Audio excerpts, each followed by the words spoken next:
And Peggy, your mic is muted right now. And Tom, you are.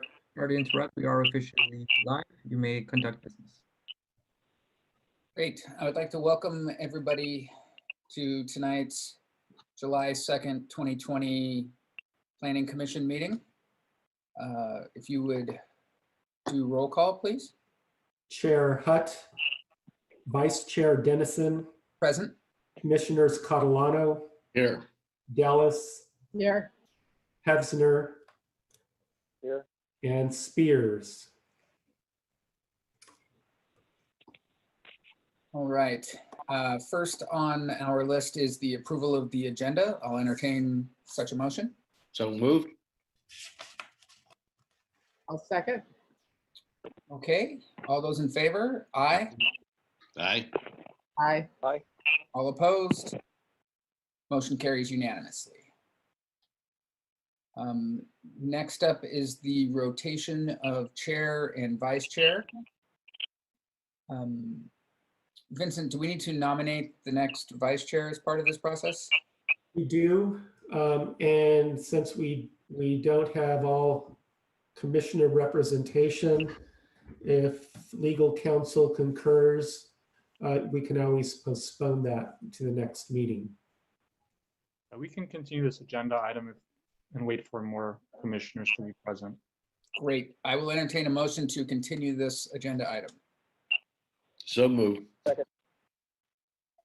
Motion and a second. All those in favor? Aye. Aye. Aye. Motion carries unanimously. Continue to the next meeting, please. Next up on the agenda is the approval of the minutes from June 18th.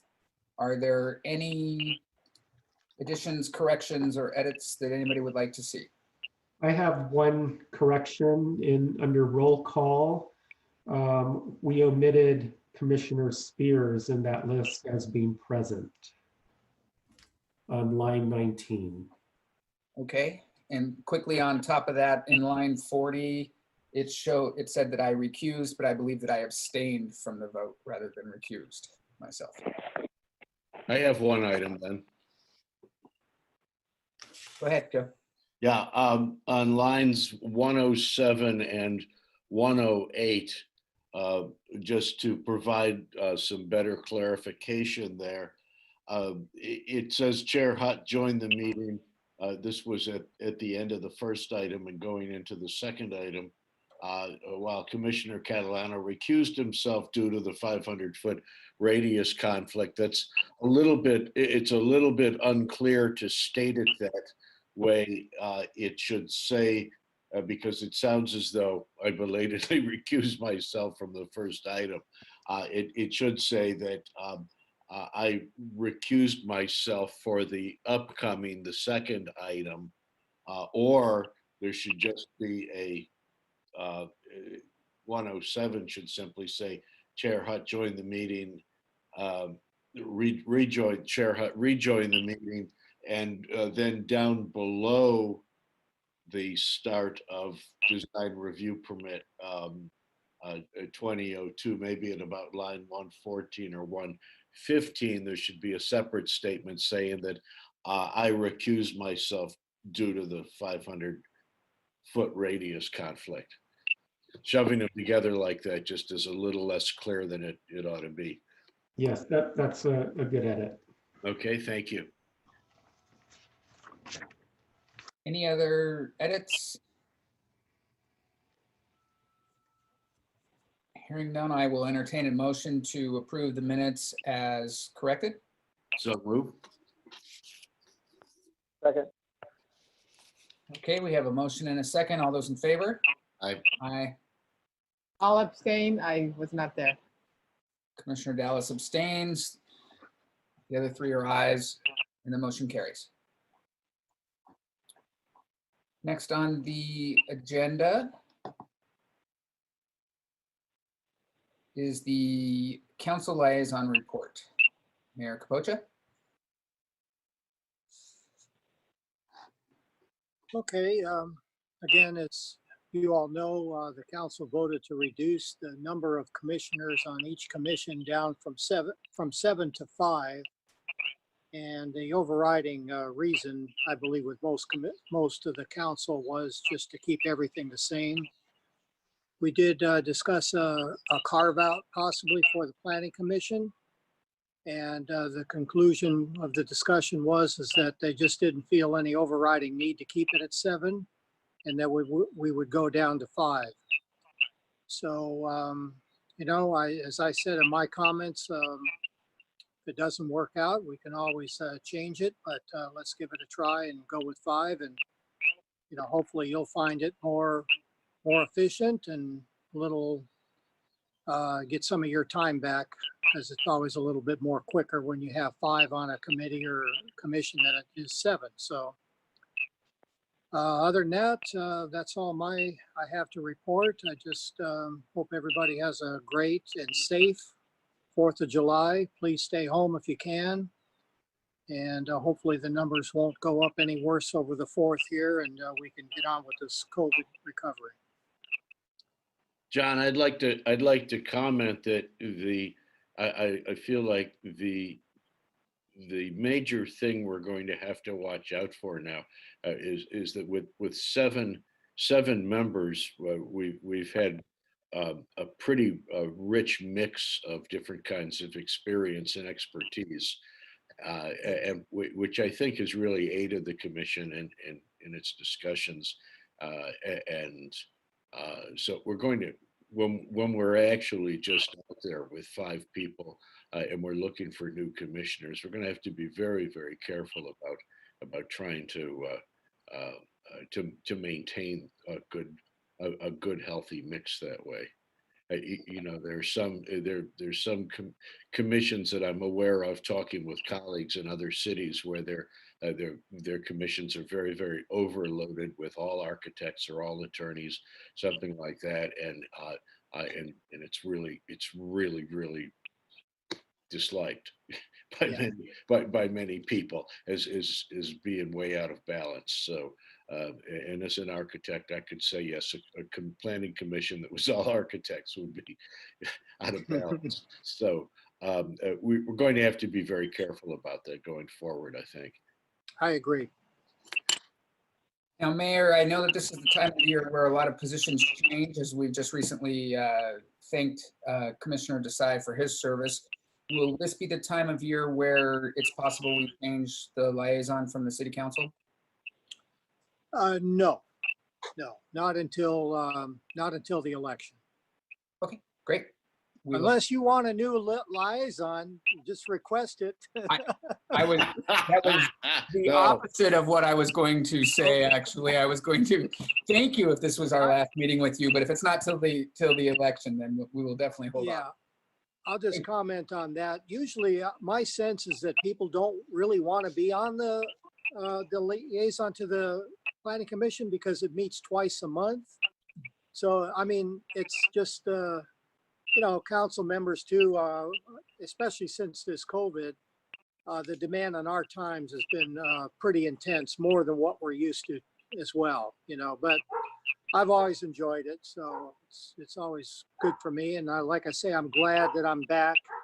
I think the experiment of just doing the quarterly meetings really had me a little bit out of touch. So I think this is the right way to do it, is for the liaison to actually show up. So here I am. We certainly appreciate your service. Thank you, sir. Thank you.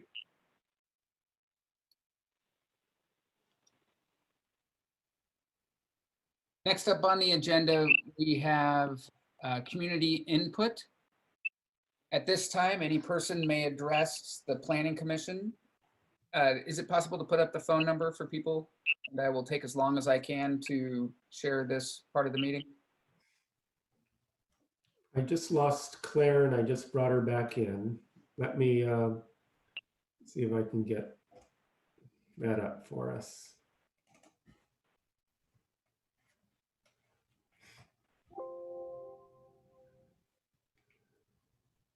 One second. We're going to be taking community input. At this time, any person may address the planning commission. concerning an item that is not on the agenda. You'll see on your screen the phone number, meeting ID, and password you need to provide public comment. When addressing the commission, please begin by providing your name and address for the record. Please keep comments to no more than 5 minutes to assure an orderly and timely meeting. Copies of the agenda are available for your convenience online. State legislation limits the commission's ability to take action on specific requests. Government Code Section 54954.2 limits the placement of items on the agenda for action 72 hours prior to meetings, except for specific findings. No action or discussion may be undertaken by the Planning Commission on any item if not posted on the agenda, except that commissioners or staff may briefly respond to statements made or questions posed by the public, or a commissioner or staff liaison may ask a question for clarification or make a brief report on his or her own activities. A commissioner or the commission itself may provide a reference to staff to report back to the commission at subsequent meeting concerning any matter, or may direct staff to place a matter of business on a future agenda. Do we have anybody who has called in?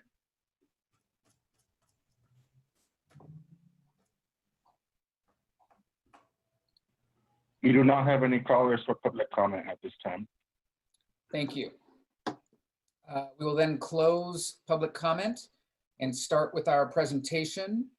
I'm guessing from Deputy City Attorney Garagosian, sorry, will talk to us about housing and land use related bills in the state legislature. Great, thank you, Vice Chair Dennison. So Director Gonzalez, is that something you want me to share on from my screen, or is that something? I shared my screen with you, so you would be able to bring it up. Okay, perfect. So I'm unable to click on what's on your screen. Okay, why don't I do this? I'm going to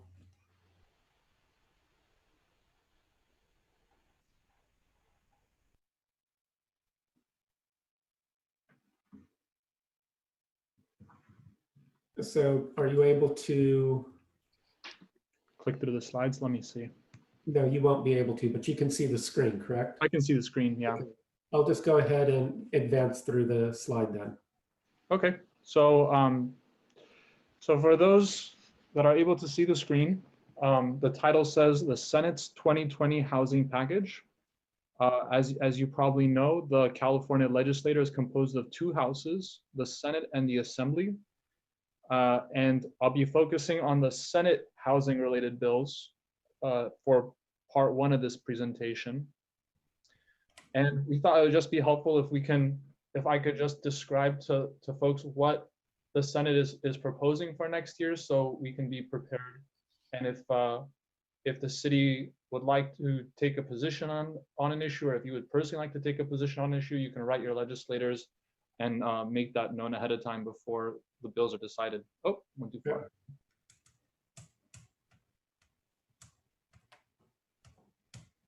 We really went pretty far up here. Okay. So yep, that first slide. So in 2017, we really saw this phenomenon of a number of bills being passed together, and they just call it the housing package. So the first one was in 2017, and we had 13 bills. We got another big one in 2019. There were 18 separate bills coming from both the Senate and the Assembly. This year, you can go to the next slide. This year, we have 21 bills in the Assembly. I highly doubt all 21 will pass, and some of them are parallel bills, so they have very similar language to what the Senate is considering. Others just probably won't make it out of the other house of the legislature.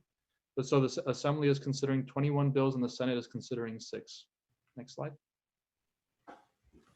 So these are all the Assembly bills that I was able to locate related to housing and land use.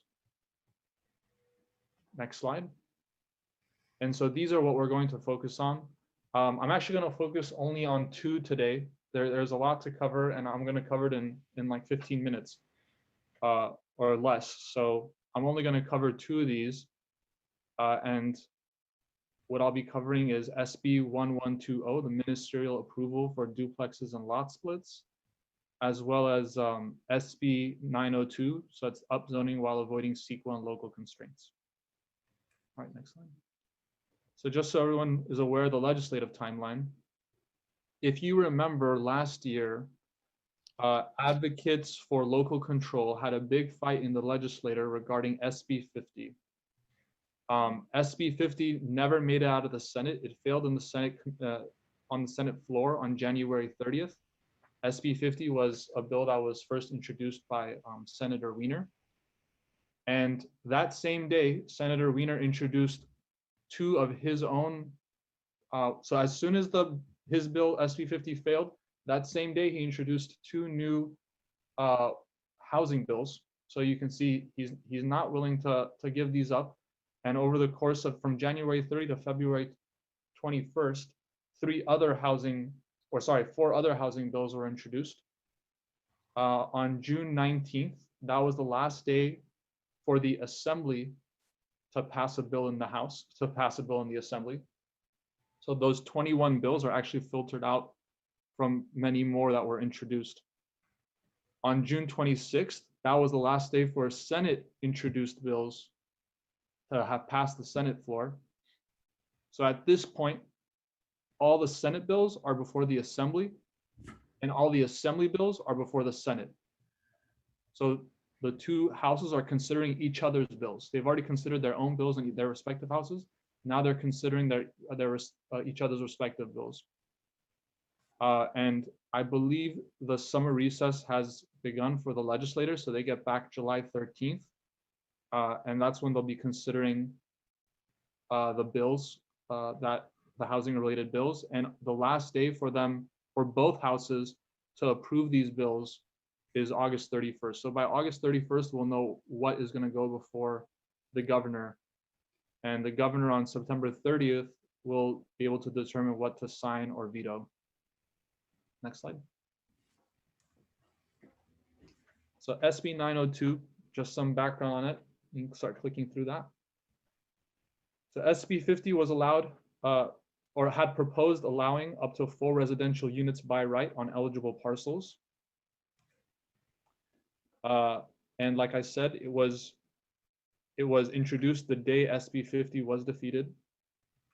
Slide.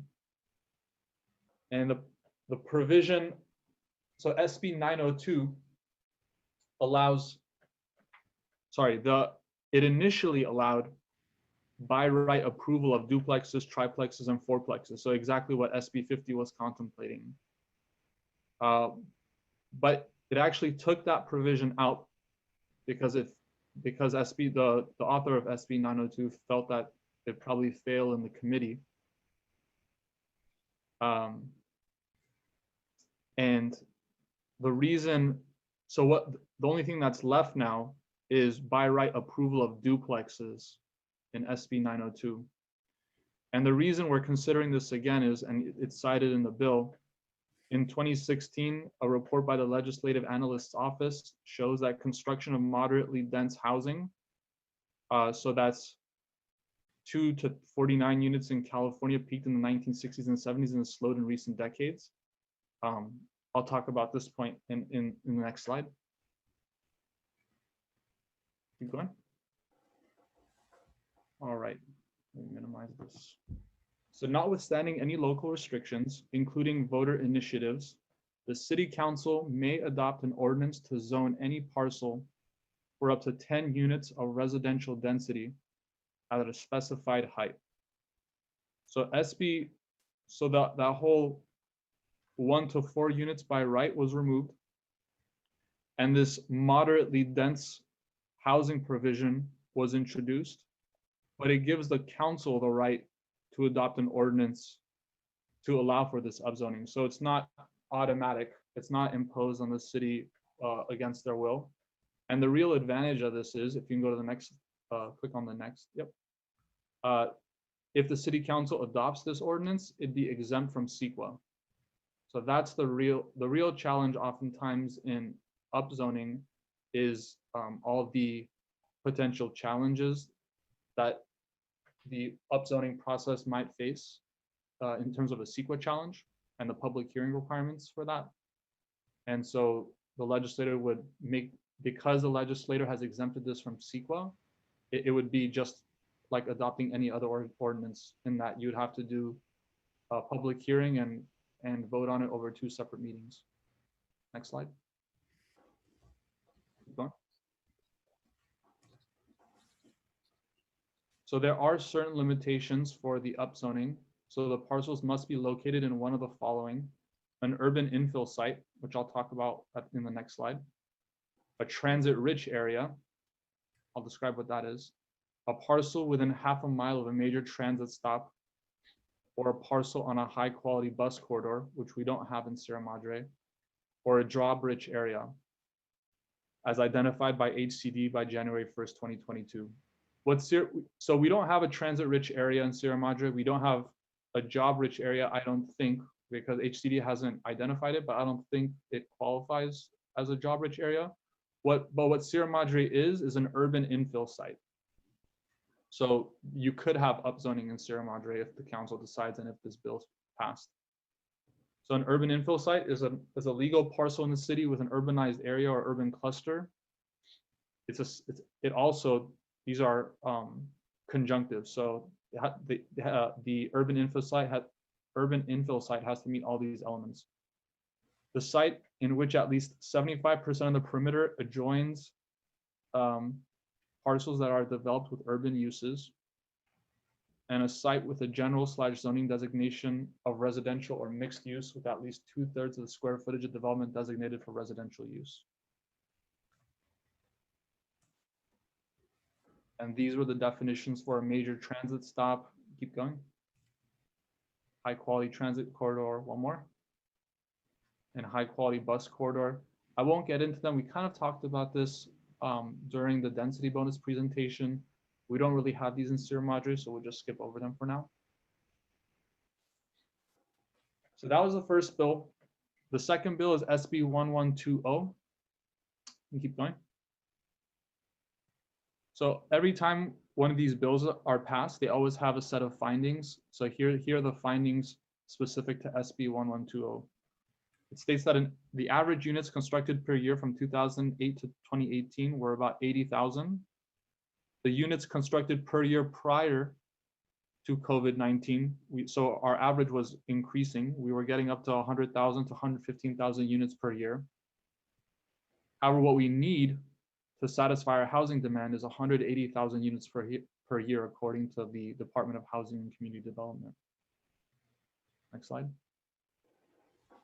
So I'm quoting now from the author. SB 1120 promotes small-scale neighborhood residential development by streamlining the process for a homeowner to create a duplex or subdivide an existing lot in all residential areas.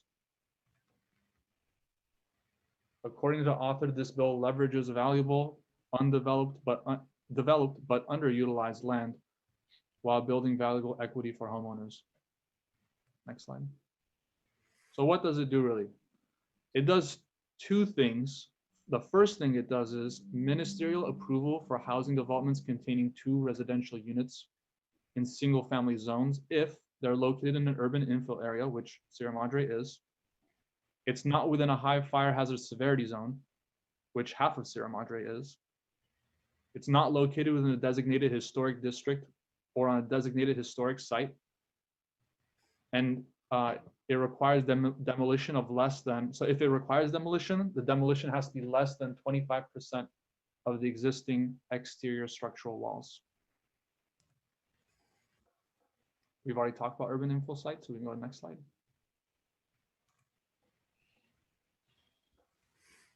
So if a duplex is approved by right, there are reduced parking standards for that new construction.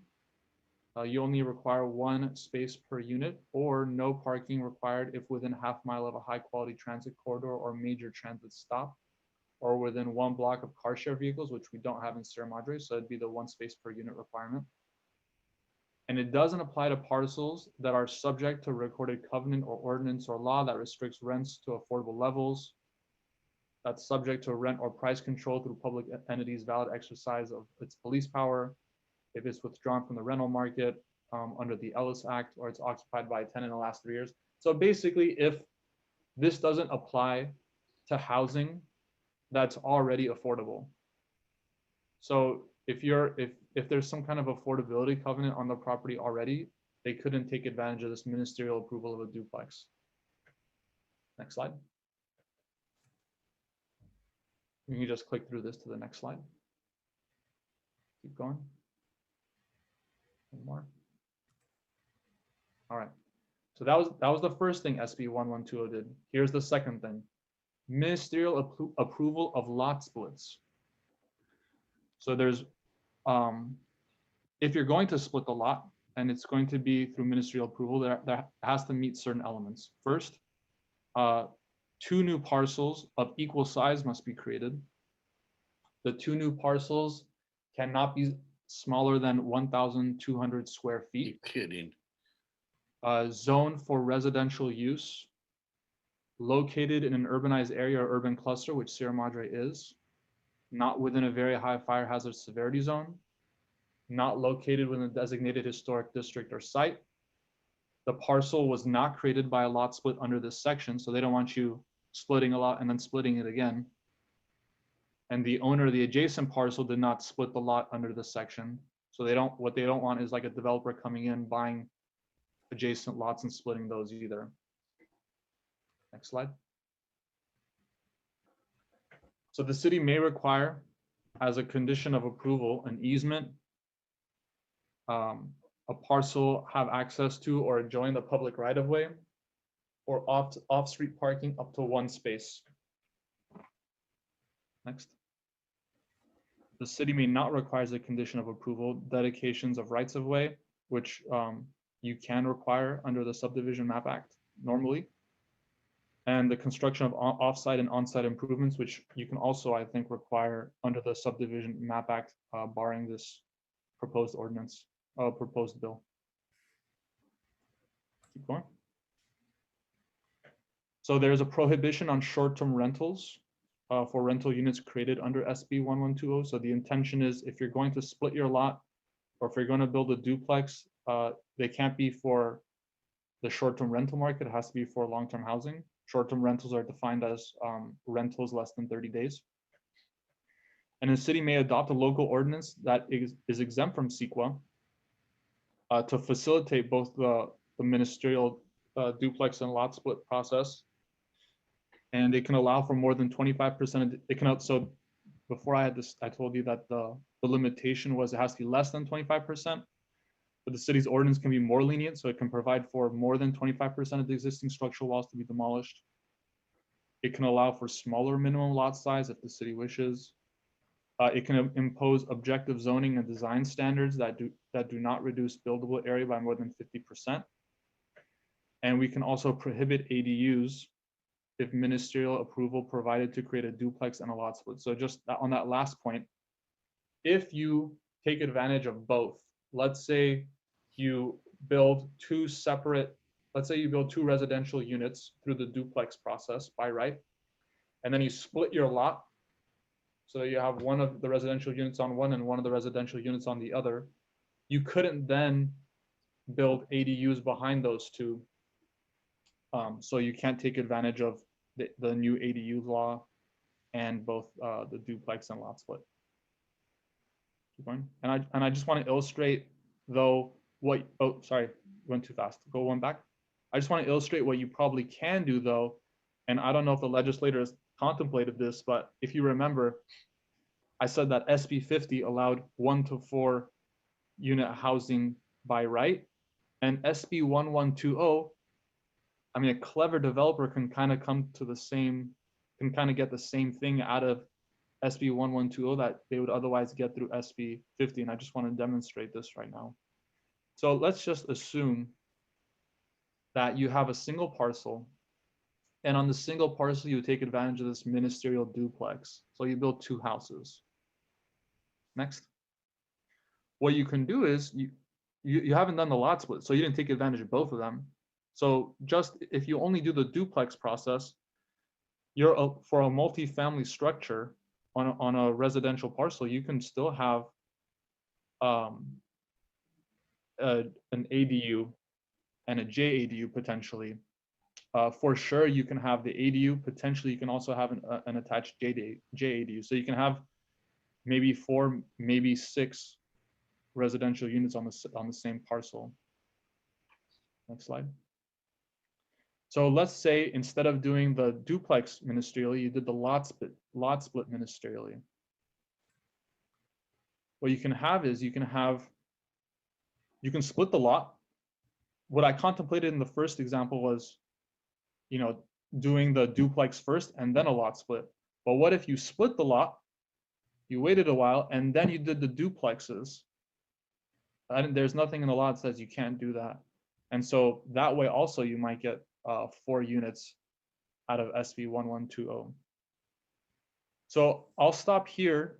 I'll talk about the other 4 bills, which are a little less complex at some future meeting. And if you have any questions, hopefully I can answer them. And if I can't, then I'll have the answer at the start of our next meeting.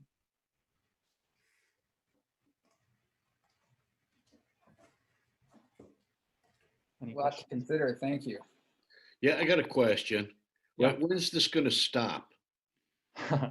No, I'm serious. I'm not trying to be funny. This is absolutely getting out of hand here from the standpoint of being able to manage it, from the standpoint of local control. Why doesn't Sacramento just abolish planning commissions and give us all the rules? This is really getting ridiculous now. What was interesting, I thought, is unlike the prior bills that were kind of more contentious, you had the Senate kind of split. These bills passed unanimously, almost all of them. SB 1120 passed unanimously, and the one before that, 902, I think only had 4 dissenters in the Senate out of there are 40 senators, so out of the 40 there were only 4 dissenters. So yeah, it would have been 5 if I was in the Senate. Yeah, I'm serious. I mean, it's like somebody keeps telling them, how many more people we're going to have in California. They could tell you 100 million with a straight face, and it seems that the legislature would turn around and try to create rules for us to build that much housing. At a certain point, there has to at least be the local ability. And I know they don't like the idea of local ability because they want to be fair by saying, it applies to everybody across the board. But nobody ever says we're out of resources. I mean, a couple of years ago, we were totally out of water. All right, what happens if you build out according to all of this, and then we have another drought, for instance? Nobody's paying any attention to any of that stuff, and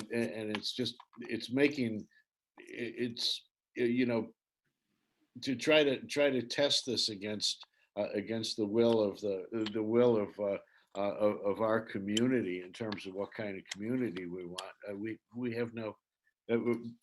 have no opportunity really for that except political pressure not to do things.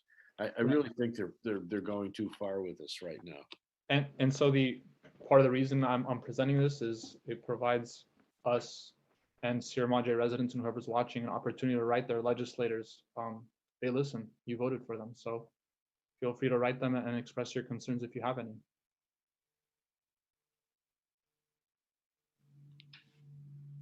Any other questions? Hello? Yes, hello? Yeah. Okay, yeah. I want to ask a question about parking.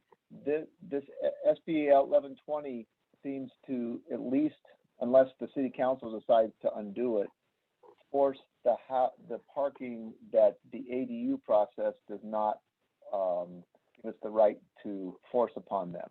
Is that correct? In other words, you were giving the example where if you split the lot and had 2 separate units, assuming you didn't build the duplex, then you couldn't have an ADU unit. Would that also, that means that we could require the parking for the SB 1120 lot split, whereas if the person had kept the property as it was, but then put 2 ADU units on it, they would not be able, we wouldn't be able to require the extra parking for those 2 units. You know what I'm saying? So then you almost have 3 units on a lot with the ADU process with no additional parking required, whereas the lot split, at least in theory, unless the city council undoes it, forces them to at least make you have 1 more parking spot for the second unit. Does that sound correct? So if I'm understanding the question correctly, let me provide the response, and if it, let me know if it responds to your question. Okay. Every time a new unit is created under SB 1120, we require that at least 1 parking spot also be created for that new unit. Under the ADU law, every time a new ADU is created, we can also require 1 parking space for that new ADU. So so if we get 4 units, let's say 2 homes and 2 ADUs, we should have at least 4 parking spaces. Also, if they do the lot split process and then they build the 2 homes, for those 4 homes, we should have 4 parking spaces. Okay. I thought there was a process during in the ADU that they weren't required to provide parking. I mean, at least If it's a garage conversion, we lose a parking space because if they don't have to replace the parking space lost for the garage. But if they're building it up from scratch, then they have to provide a parking space for that ADU. I see. Okay. Still complicated to try and correct. It is. If you're trying to correct our existing parking problem, which was it's nice to be able to provide units, but when you can't park the cars or the units, or can't have any parking spaces, then that just creates a mess out of your parking requirements. Right. Okay. I was looking for some silver lining, but yeah. Thank you. Of course. Any other questions of the, I've got a question regarding resources that Joe brought up. I've lived in communities where they're low on water, like here in Sierra Madre. Then up north, we had a power shortage one summer. Those seem like serious concerns for any sort of additional development. So right now we're not low on water. We actually, because of the agreements we've entered into since the water moratorium, we actually have access to more water than we currently need. But if in the future we are short on water, the moratorium may be appropriate, and that would prohibit the construction of the development of new housing. But right now there is no water shortage. We actually have access to a surplus. thank you. Mm-hmm.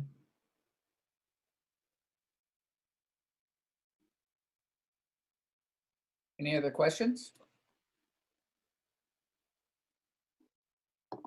All right, thank you very much. Next on the agenda is a discussion of amendments to design review findings. Is there a presentation from city staff, or is this an item that we might want to contemplate continuing to a meeting where we have a full representation? I do have a verbal presentation. We could go through this and then make a determination if we want to continue the matter to another meeting. Yep, that sounds good. Okay. So if you recall, back in November 2019, the Planning Commission received direction from City Council to amend the design review findings to ensure that they are objective and more code-based. In addition, a number of housing bills were passed by the state legislature. In 2017, Governor Brown signed Senate Bill number 167, the Housing Accountability Act, which limits a local jurisdiction's ability to deny or impose additional conditions upon housing developments that meet objective design review standards. And also in 2019, Senate Bill number 330, the Housing Crisis Act was signed into law, requiring the findings for design review. And the commission discussed both of these bills at a prior meeting presented by legal counsel. On December 19th, the commission also discussed the findings proposed by staff, which are presented in the staff report. And during your deliberations, the following comments were made: to give more direction and guidance to applicants in lieu of modifying the code, to develop a guidance document to communicate expectations with code references, require a detailed report prepared by a licensed architect to demonstrate how the project meets findings, consider establishing design review guidelines to make finding 8A more effective, to revise finding 8A to distinguish how we treat additions versus new construction. And as a reminder, upon adoption of the current design review findings, it was stated that some members of the council expressed concern at the time of adoption and felt that the matter should be revisited to determine if after implementation, the findings for design review are meeting community objectives. Some city council members expressed a desire to reduce regulation for development projects and not add regulations such as design guidelines. And given this directive, the staff is requesting the Planning Commission consider the revised findings for design review as presented by staff. And we can go through those as we've done once before. I've also attached as attachment A the existing design review findings. I think the general disagreement at the time that we reviewed this in December was the omission of finding 8A specifically. So Vice Chair, if you and finding 8A is the innovative, thoughtful, and/or noteworthy architecture that is responsive to the specific site rather than standard or generic or cookie cutter plans. That is correct. And if I recall correctly at the time, our challenge was that to just add color to what you said. If a house is a standard ranch style house, sticking with that might not be innovative, thoughtful, or noteworthy architecture. It may be very standard. And so it was challenging to sometimes make the 8A finding where somebody stayed consistent with the architectural style, but the architectural style was nothing that would ever be considered innovative, thoughtful, and or noteworthy architecture. That was one of the challenges with 8A, as I recall. Is that a good description of that? You did, yes. Yeah, and I think the cookie cutter was certainly one of the challenges as well. I mean, I think one of the points we brought up is that within the next 10 years, all of the houses that were built in the 50s are now going to be historic homes. And so they would all have to go through an entire process to just get a room added or an update of stuff. So keeping those homes in the style of architecture that they were built might not be considered a finding for 8A. And that was one of the challenges that we were having. Right. And we also discussed distinguishing between, at one point, new construction versus additions. Yeah, which I think was a nice nuanced way to think about that finding. It's a lot easier when you start a house from the ground up to think about whether it's innovative, thoughtful, and or noteworthy architecture versus if you are being consistent to the style of the existing house. Right.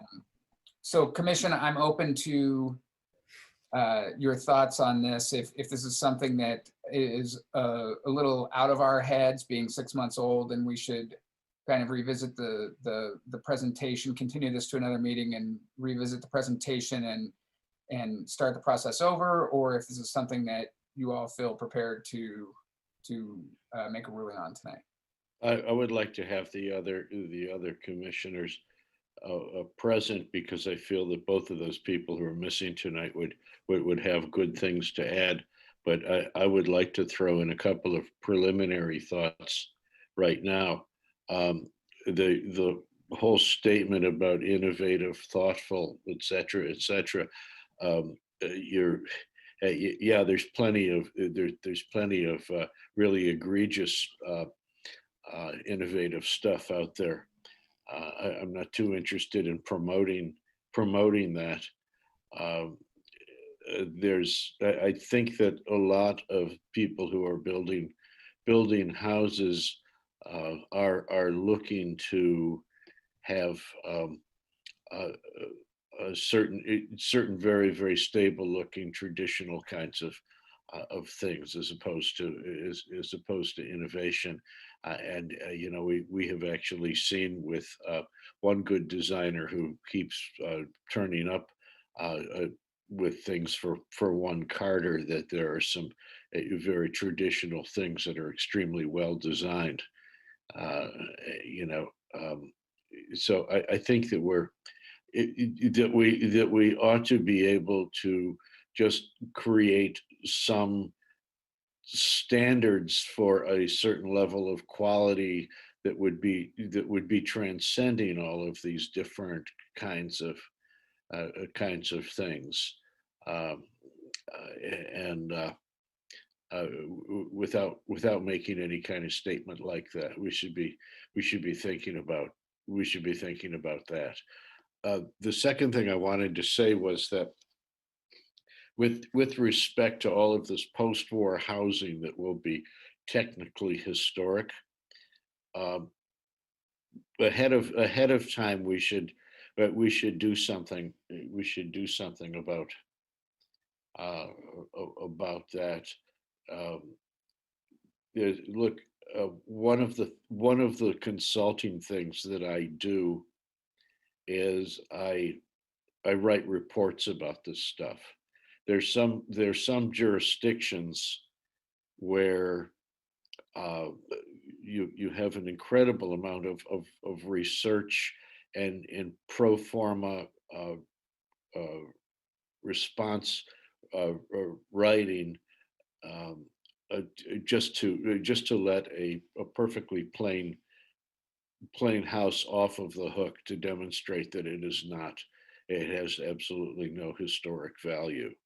And some jurisdictions are worse than others about this.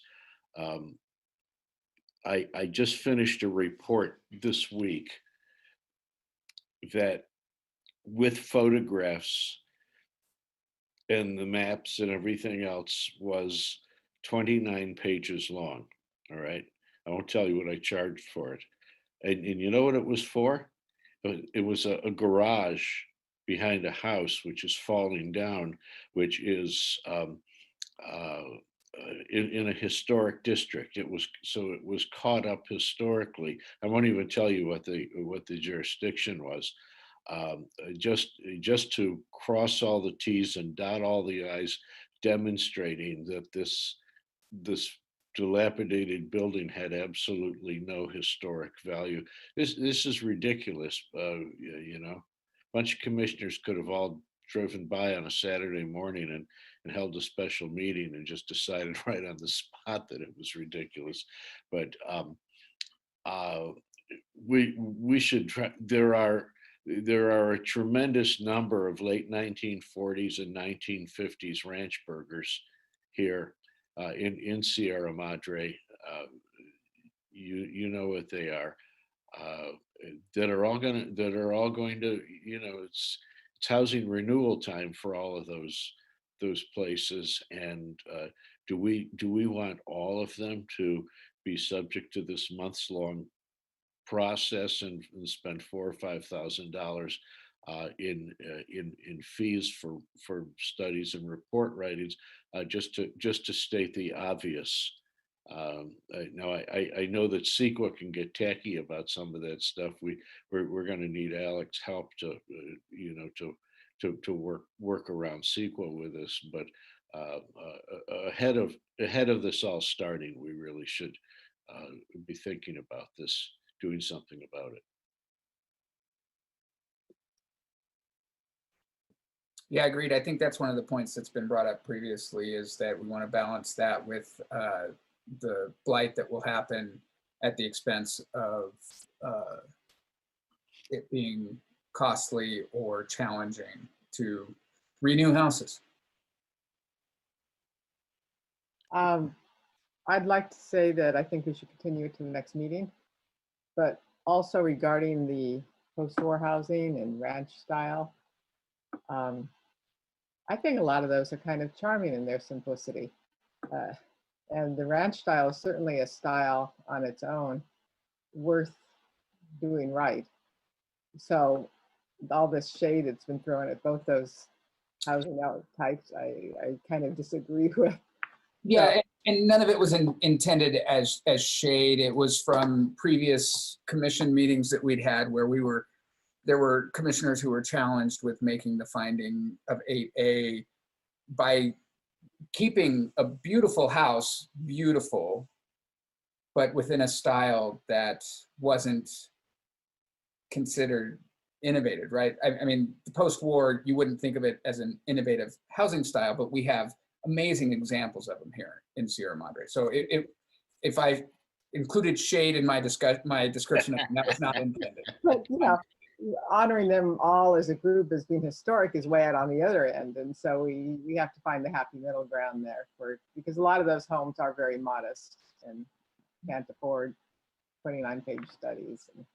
From the standpoint, you're talking about these, there are some very handsome, there's some very modest examples. And from a design standpoint, to be able to draw the additions to them, draw the expansion and keep them beautiful and look like, if that's what people want, to keep it looking like part of the original house.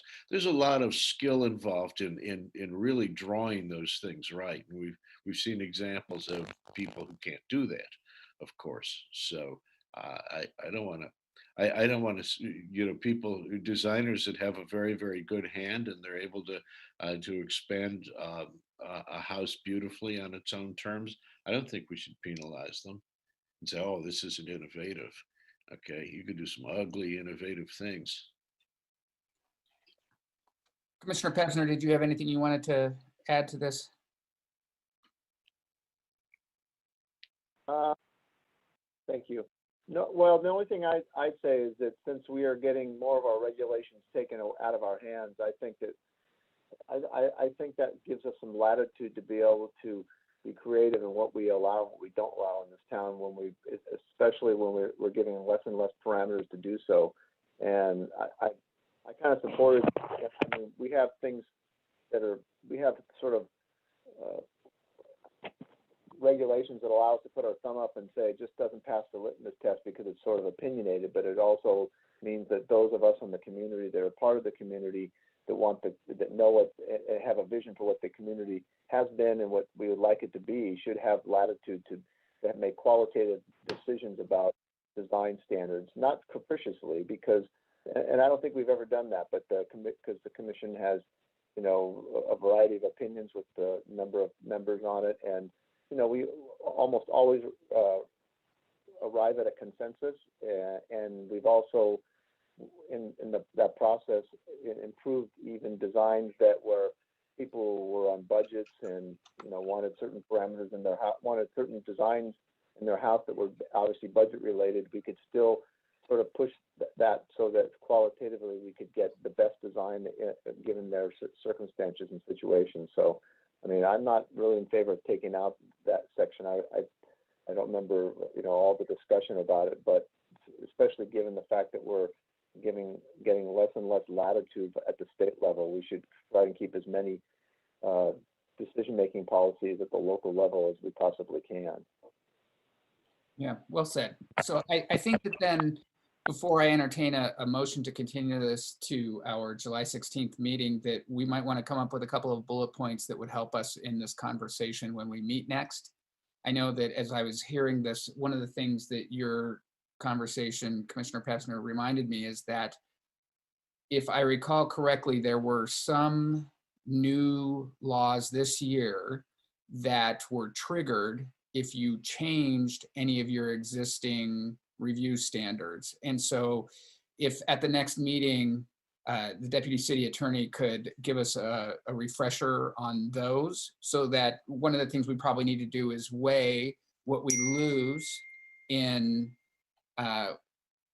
changing the code today versus what it is that we shore up. I know that some of the codes were going to invalidate planning commissions if it didn't have a purely objective standard, and some of the authority that we had was going to go away if we changed any of our existing codes. So if the deputy city attorney can kind of give us a legal overview of the pros and cons of making those changes, as well as staff, I think that thank you for including the existing findings. I don't recall the changes that you had made, and I don't think they were included in the package. So if we could get a refresher of those at the next meeting, I think that would probably be helpful for us. Yeah, the changes that staff is suggesting are actually in the agenda report, not as attachment.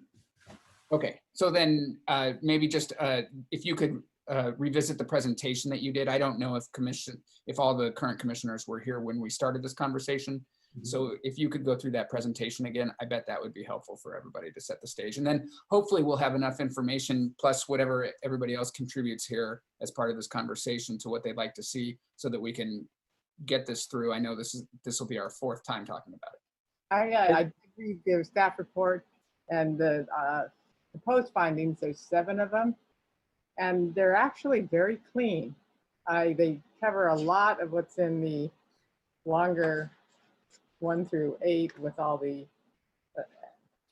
add-ons to number 8. And I suggest everybody look at those and really consider them.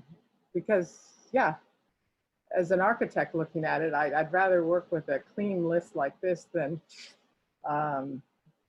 so much on this, especially the qualitative stuff that we get into in 8A. And so. Yeah, Tom, based on what you were just saying, there may be one other thing that staff should investigate before we reconvene on this item. The statement that's in there, I don't have it right in front of me at the moment, but the statement that's in there referring to sustainability, okay. In the most recent, first of all, many of us and staff in planning, as opposed to building department, aren't qualified to judge the sustainability moves anyway. Okay, give me a break. I don't know why we have that in there, but the latest revision of the state building code, which requires new residential construction to all be zero net energy anyway, really makes that moot for us. We shouldn't be trying to exercise our own judgment. That's in the building code for anybody who's going to build a new house here.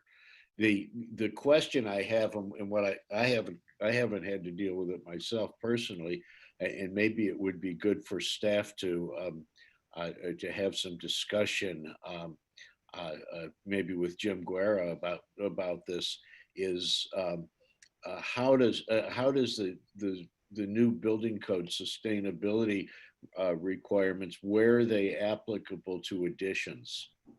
Because we do look at a number of expansions, additions, and I'm wondering where the threshold is, that at which point all of those zero net energy requirements kick in for additions. You know, they may not for something that's an 8% expansion of the floor space, and probably would if it's a 50% expansion. You know, it would be really good to hear from Jim about this issue, to help inform us, and maybe you know, if we have to do something supplemental in this or our next building code revision to you know, to pick up on the additions, we should do so. But as it stands right now, I think it's a pretty meaningless statement that's in there. I don't believe that the proposed findings talk about sustainability. In 1 through 7. Unless I'm missing it.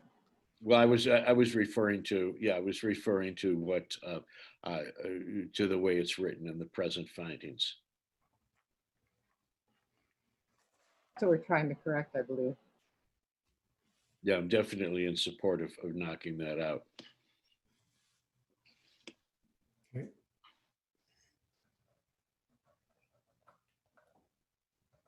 Yeah, sorry, I was just trying to read through the new proposed list to see if that was in there or not. But, all right, I guess unless Commissioner Pevsner had anything that he wanted to request for the next meeting. No? Okay, then I will entertain a motion to continue to our July 16th meeting. So move. I'll second. All those in favor? Aye. Aye. Aye. Aye. Although, okay, motion carries unanimously.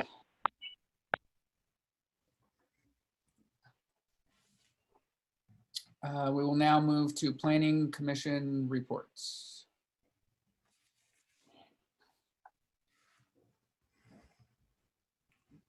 Do we have any additional community input?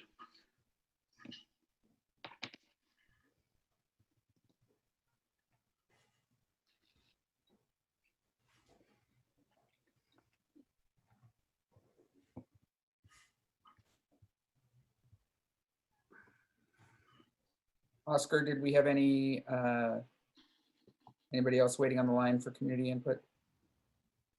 Stand by.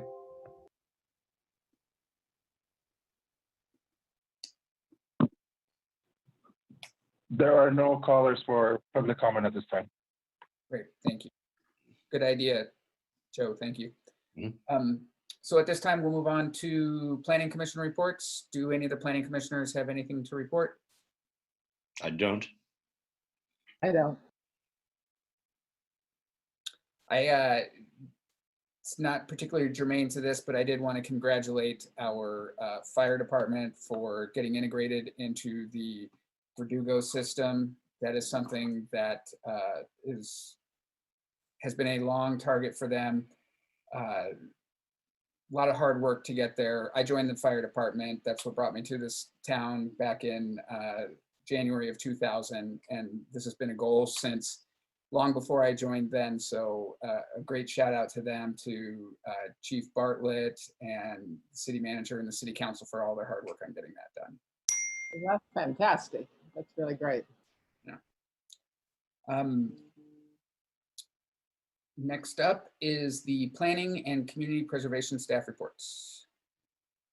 So we have a meeting scheduled for July 16th in 2 weeks. We currently have one confirmed project, which is a continued item. That's the 370 North Grove Street. That was continued to this date. We also have 333 North Sunnyside that was continued to this date. I'm not sure if, well, I don't think they're going to be able to have a complete application, and we'll just continue that matter to a date certain. And we could also bring back our design review findings discussion at that time as well. Yeah, I guess the only gating factor, I think that your presentation is already at hand. It would just be whether the deputy city attorney will be able to give us a presentation on what the risks and winnings would be if we adjust that now. So I guess we'll wait to hear from you on that. Are there any other comments before we? I have no further reports. Anybody else? No. Great. Well, thank you, everybody. Have a wonderful Independence Day, and we will adjourn the meeting to our regular July 16th meeting.